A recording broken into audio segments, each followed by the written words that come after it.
سے پہلے نظر ڈالتے ہیں اب تک کی بلیٹن۔ تحریک منہاج القرآن لاہور کے مرکزی رہنما پروفیسر محمد اجاز ملک نے کہا ہے کہ قرآن و سنت کی سنہری تعلیمات پر مکمل عمل پیراوکاری ہم فلاح دارین حاصل کر سکتے ہیں۔ ان خیالات کا اظہار انہوں نے بار روم میں میڈیا سے خصوصی گفتگو کرتے ہوئے کیا۔ امیر جماعت اسلامی ضلع خوشاب ایڈوکیٹ ملک محمد وارث جسرا اور ایکس سیکرٹری بار جاوید اقبال بھٹی بھی اس موقع پر موجود تھے۔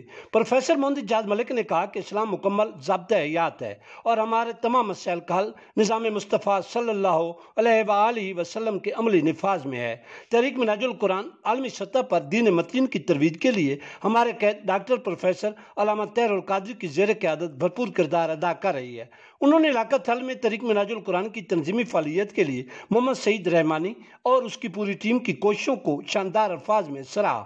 اس موقع پر امیر جماعت اسلامی ضلع خوشاب ایڈوکیٹ ملک محمد وارث جسرا نے کہا کہ اللہ تعالیٰ نے نبی پاک سیدنا حضرت محمد مصطفیٰ احمد مجتبی صلی اللہ علیہ وآلہ وسلم کی امت کو بہت فضیلت عطا کی ہے۔ سیرت طیبہ صلی اللہ علیہ وآلہ وسلم کا ہر پہلو ہمارے لیے سرچشمہ رشد و ہدایت ہے۔ اسوہ کامل صلی اللہ علیہ وآلہ وسلم کو اپنی زندگیوں کو محور و مقصد بنا کر ہی ہم ہر شعبہ زندگی میں شاندار کامیابی سے ہمکنار ہو سکتے ہیں۔